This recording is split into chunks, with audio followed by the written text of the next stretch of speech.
welcome to today's episode of Tomorrow's Leader, where we dive deep on all things leader related, leading yourself and leading other people and leading a great life. I wanted to continue where we left off last time. We had, hopefully you listened to the episode on the top 10 or 10 of the top 20 ways that leaders erode trust in their organization or in relationships. And maybe one or two of them stuck out to you and you said, hey, you know what? I think I can do something about that. And that's the point of this. Hopefully you come out of these better version of yourself than you came in. And I've gotten such great feedback on that first episode last week. Tons of stuff. No, I'm just kidding, actually. See, I was just testing you there just to see if you were paying attention because I'm in the same outfit. I'm actually doing part 2 on the same day, so it hasn't even posted yet. So I was just testing your awareness and observation. So let's actually go through. We're going to talk today about the next 10. So these are 10 more things that we could be doing that might erode trust in your relationships or in your organization. And again, just to say what I started with last week, that these are all examples of things that I have firsthand seen leaders do, and in some cases, great leaders do, and in many cases, these are things that they are doing that they don't even realize they're doing. That's what makes it even more impactful is the fact sometimes we intentionally do something, we can expect a certain result. The worst thing is when we get a negative consequence from something we didn't even know we were doing. We had no intention of that. That wasn't our objective, but we had no idea that was happening. So ultimately, let's continue with this list. The first one, so I'm going to start with number 11 since we did number 10 through 1 through 10 last time. Number 11 is I've seen leaders that admonish or punish in public, right? So I've seen leaders that ultimately will give negative feedback and ultimately impact people in a public setting or chew someone out or make somebody feel stupid, whatever it is. And I have seen that on more occasion than you would imagine. I've been on the receiving end. I know as a new advisor, I've been all kinds of situations I've seen that. And all that ultimately does is break down trust, the theme of today's episode. Now, there are certain occasions where that might be effective and needed in some cases. When you have somebody that's so extremely either overstepping a key guiding principle or value of the organization, or doing something so egregious, or maybe being disrespectful to other people, that would be a time to call that person out in a public setting. But other than that, if it's feedback on performance or some issue, the general rule is you praise in public and you punish in private. That goes for us as parents, with kids, whatever the case may be. That's a good rule of thumb to think about. Number 12, I see leaders oftentimes, this is a really key problem, and I do workshops just on this one topic, is they lack a clear vision of their organization.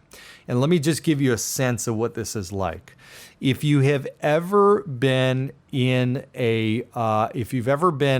whether it's in there's a leadership exercise where you take somebody into a room or an auditorium and you're leading them around and the person being led is blindfolded. So they have no idea where they're going and they're being led. It is incredibly uncomfortable. You're stepping in places, you don't know what's in front of you, you don't know where you're going, and you're totally trusting this person and you're blindfolded, you have no idea where you're going. Or it's like being thrown in the back of a car blindfolded and you don't know where you're driving to. There's this anxiety level there, right? So if you're actually walking, you can't walk fast. You're afraid to go. You don't know where you're going. Well, that's what being in an organization where you don't have a clear vision. You don't know where you're going. Why are we doing what we're doing? And if I don't know where I'm going, how can you expect me to really run my fastest and work my hardest to get to this unknown place, this destiny that I don't know if it's self-serving and if it's for your benefit, if it's something I want to be a part of? I mean, that's a basic premise of building trust and ultimately getting great performance out of an organization. You have to be one with that vision. And that's got to be crystal clear. The test that I always do if I go into an organization, I'll ask people all across the organization, what's the vision of this organization? And it's unbelievable, one, how many people usually don't know what it is, can't articulate it, or if they do articulate it, how much variation there is. Okay, that's interesting. I didn't know that was where you thought the organization was going, because I have the leader telling me something totally different. That's a problem, right? That's a big problem. I could spend an entire probably 10 episodes on this topic, and I'll do another episode on this pretty soon, because there's a ton of content there. But think about it, if you're leading a team and you're coaching a team, it may not just, your vision may be different. It may not just be what's assumed. It may not be, hey, our vision is to win, because that might be the assumed vision. Maybe it's something different. Hey, maybe it's, we want to do something different than every other team, or we want a certain reputation, or we want a certain style of play, or maybe we want to come away with a few certain specific records this season, or we want to advance to a certain conference, whatever it is. You sometimes assume as the leader, well, yeah, of course everybody knows the vision. We want to grow by 20%, or we want to win. Well, I mean, that's obvious. No, it's not. You know what? It's not. And it may not be a vision that everybody wants to be a part of. So that's number 12. Number 13, I see organizations full of people sometimes that are very self-promoting. I've seen leaders that are self-promoting. I had a leader on here, Larry Post, who was fantastic. He was always so good at promoting other people. If I might have been 2 levels below him, and when I was a new leader, he would recognize me to his boss or his boss's boss for doing a great job. And I was blown away. I was like, wow, what? And, he would say, hey, so-and-so, I just want to let you know what a great job John did with this. I cannot tell you how far that went for me, and how much trust that built with me toward Larry, because I knew Larry had my best interest. Phenomenal leader. And he got me to work even harder for him, for myself, but for him, because I trusted him. And I know he wanted the best in me. And great leaders do that. They promote other people. They put the spotlight on other people. And by the way, when you do that, ultimately that reflects well on Larry, right? If I do that for my people, that's going to reflect well on me. When my people do great, sure, the spotlight shines on me too. But if I point it at them, that's how I'm going to get the most out of them. But ultimately, I'm going to help them get as far as possible in their careers. Okay, number 14. This is one I see a lot of times too. I've asked people in their organization a question, and the question is, how do you feel that you are doing in your role?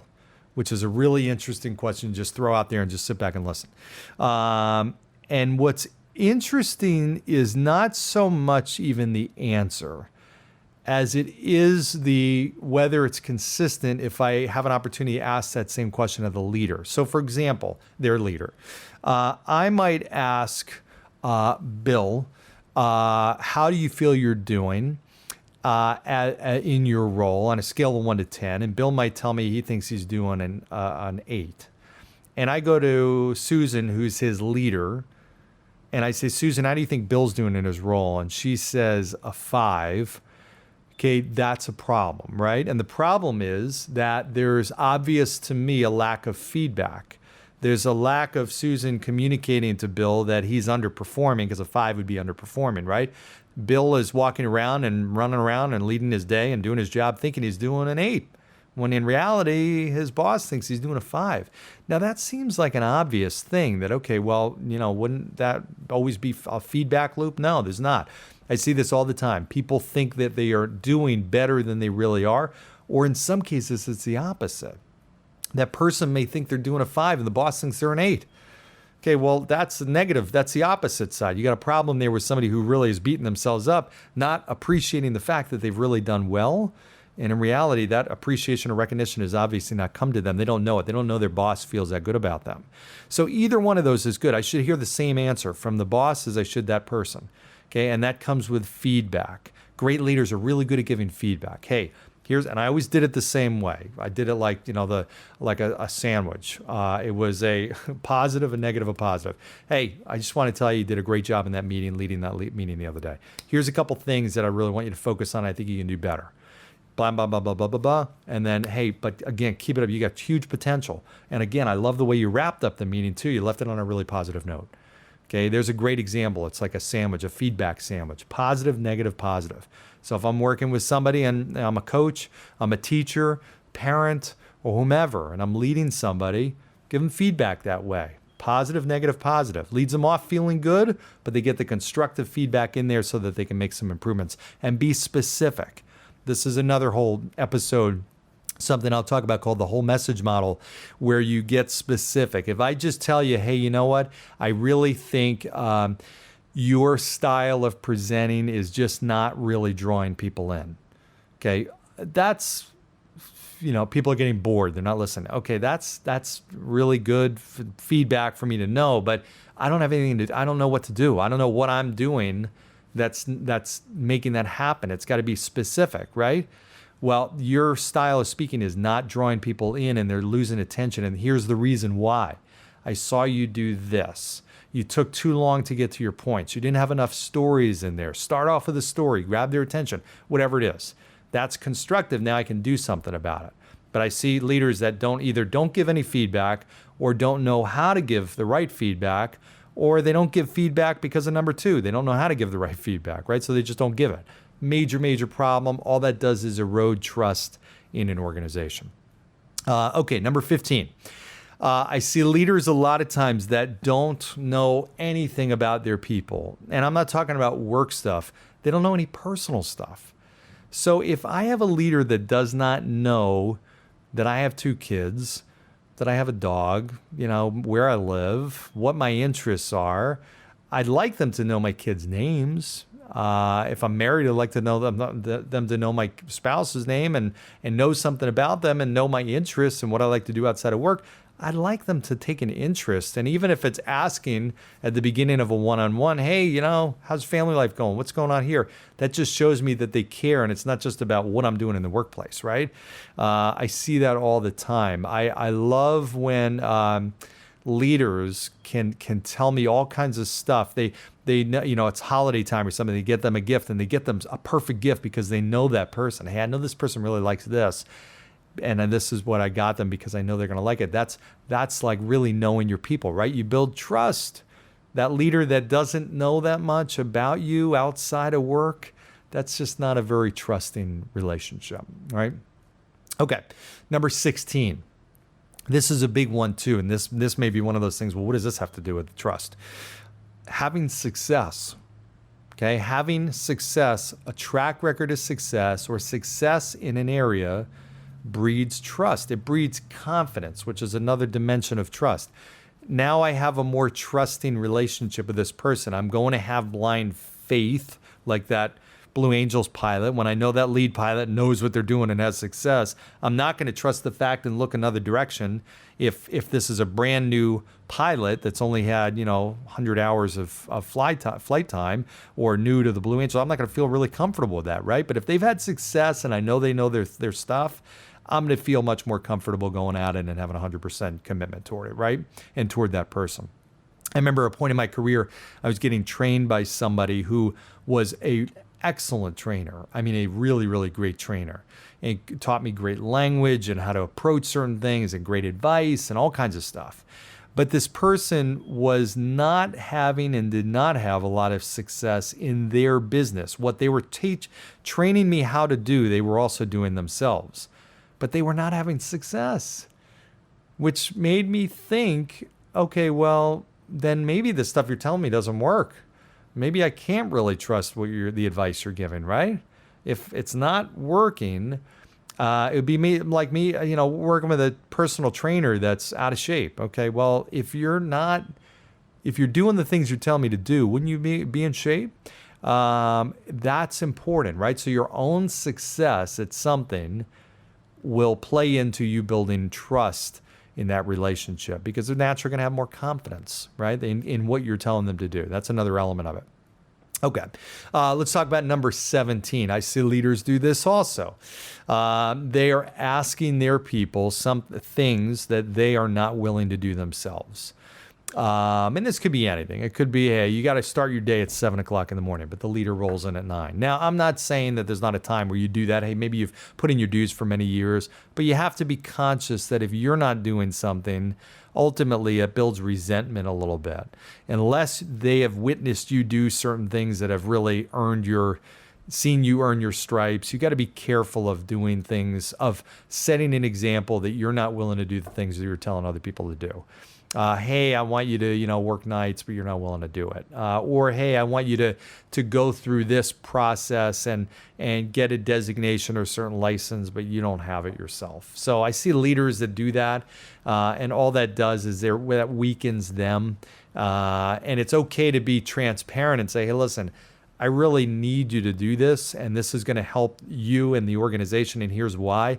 And this was not something I was able to do. I didn't do it. I regret it now not doing it, because here's where this would have put me. I want to help you get to a better place. That's a good explanation for why I'm asking you to do something that I wasn't either willing or able to do. Right? That can be actually a positive in building trust. Okay. Let's talk about number 18. This is really the nonverbal stuff. And I see people do this all the time. And some of this is really obvious. Some of it may not be, though. I see people that have nonverbal behaviors that break down trust. Okay, one of the first things is eye contact. From 20 years of my career, I used to interview people and hire people. And the first thing, if I saw somebody with lack of eye contact or shifty eyes, that to me is lack of trust. There's something there that they're looking to hide or not tell me. Maybe they're nervous, but eye contact is a big one. But I see it with hands too. And when people are, for example, covering their mouth. So if I did a podcast and I'm doing this, and for those of you who are watching on YouTube, you see this, this to me is saying that there's something I'm hiding. You see people on talk shows like that sometimes, and, whatever, playing with their beard. That's breaking down trust. There's something there that is you're trying to hide. That's my impression every time I see somebody. Now, I gesture a lot, so I just got to be careful myself to not have my hands, blocking my face. My eyes and my mouth, my face, that's going to be the window of trust. But I also see this too. I see sometimes your body is not pointed in the way it's communicating that you are disinterested. Go back to my example last week about one of my bosses who would never look at me, and his body was totally turned in an opposite direction when we'd have our one-on-ones. I mean, that's just overt and obscene. Like, okay. But I'm talking about something a little less obvious than that. If I'm dealing with two people and my body is tilted toward one person, I'm communicating that I feel that one person is more important than the other. I know it sounds really small, but I focus on that. I pay attention to those details, because whether you realize it or not, that is something that's a message that's being received by the other person. You could be in a sales situation with two spouses, and your body is pointed toward one, your shoulders are pointed toward one, and you're communicating to the other that they're not as important. It absolutely is the case. So there's all kinds of different nonverbal things that can communicate a lack of trust or erode trust. And these are things that you can ask people to observe you with, if these are any of these things that pertain to you. Number 19, here's one that I hear a lot of times. I'll ask a question and then that person will repeat the question. So, it might be, and what this does, it always is interesting. So, it might be, hey, what? The question might be, how did last Wednesday go? And they'll say, how did last Wednesday go? Well, it went pretty, and it's a really weird habit that certain people have, but all it does is now start to send the message that you're thinking up an answer that might not be the real answer. So I'm buying time. I'm repeating the question because I'm buying time so I can think of the answer I want to give you, not the one that you're really asking and deserve in the real answer. Okay, so if you're one of those that has that habit, which is a bad habit of repeating a question every time somebody asks you it, get rid of that. That's a horrible one.